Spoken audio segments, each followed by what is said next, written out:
Ya, Assalamualaikum warahmatullahi wabarakatuh.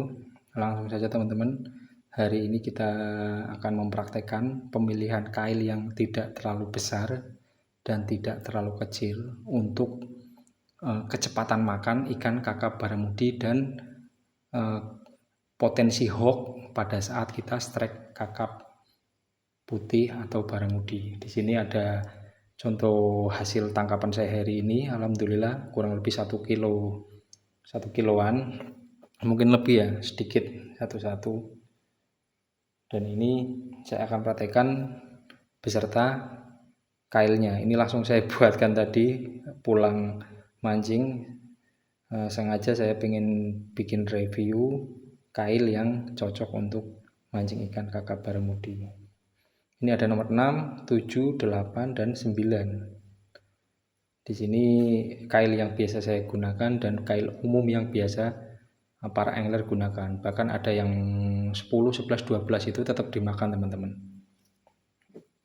Ini ya, ikan kakap itu pada saat makan, kalau kita sabar dan tidak ada hentakan, itu kalau mengkaitnya di dalam itu kail kecil pun tidak masalah teman-teman. Kail kecil nomor 5, nomor 6 itu tidak masalah. Potensi mocelnya itu sedikit ya kalau sampai ke dalam, ke telak atau ke tenggorokan dalam. Tapi biasanya kalau tidak mengkait di dalam itu potensinya antara atas dan rahang bawah, rahang atas dan bawah, samping-samping. Ini ya, sini atas, atau sini bawah. Nah, yang perlu diperhatikan ukuran kakap 1 kiloan itu rahangnya ini teman-teman, rahangnya. Jangan sampai lingkaran kailnya itu tidak masuk ke rahang ini. Jadi kalau teman-teman dapat ikan kakap 1 kilo, 2 kilo, teman-teman atau temennya atau siapapun yang kenal, pinjam aja ikannya. Kail yang masuk rekomendasinya di nomor berapa untuk target ikan kakap. Lah, untuk yang saya praktekkan ini untuk target 1 sampai 2 kilo sampai 3 kilo ya, karena itu yang umum berpotensi ikan makan. Kalau target babon itu sedikit susah ya. Yang penting dapat, kalau yang penting dapat umumnya biasanya di 1 kilo sampai 2 kiloan itu umumnya teman-teman. Nah, untuk yang saya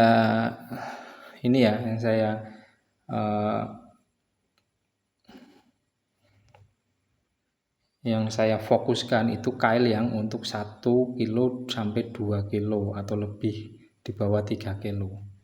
Ini rahang ikan 1 kilo kebetulan yang ada ya. Ini saya pakai nomor 6. Untuk rahang nomor 6 ini teman-teman bisa lihat ya, rahangnya itu besar teman-teman. Nomor 6 itu kalau masuk itu terlalu, untuk strike-nya itu terlalu sempit teman-teman, terlalu sama rahang itu kurang lebih sama.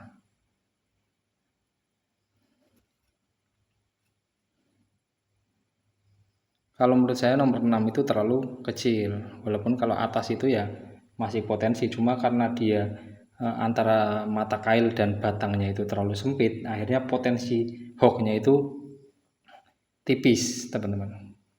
Tipis itu artinya kemungkinan tidak ngehook atau lepas dari ikannya, dan itu kita nunggu lama-lama dapat sambaran, terus kita tidak hook, tidak strike, itu kan disayangkan ya, sangat disayangkan. Selanjutnya untuk nomor 7. Nomor 7 ini kail yang biasa saya gunakan untuk target ikan ukuran yang tadi.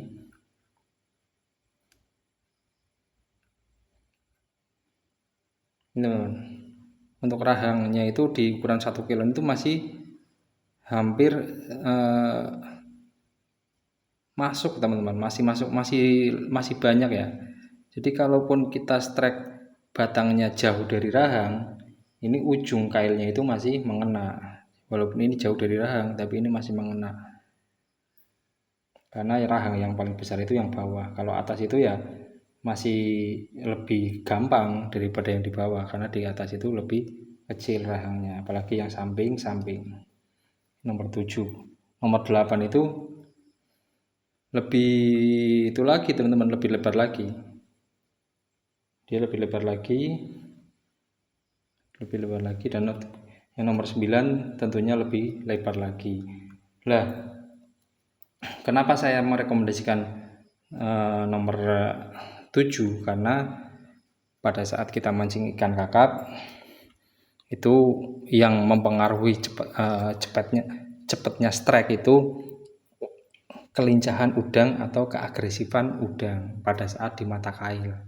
Kalau mata kailnya terlalu besar, itu kakap udangnya tidak terlalu agresif. Lah itu yang mempengaruhi kecepatan makan. Kalau menurut saya teman-teman, sampai saat ini dari mancing bertahun-tahun itu saya merekomendasikan, dan yang saya yakini seperti itu. Bahkan nomor 12, nomor 10 itu tetap dimakan teman-teman.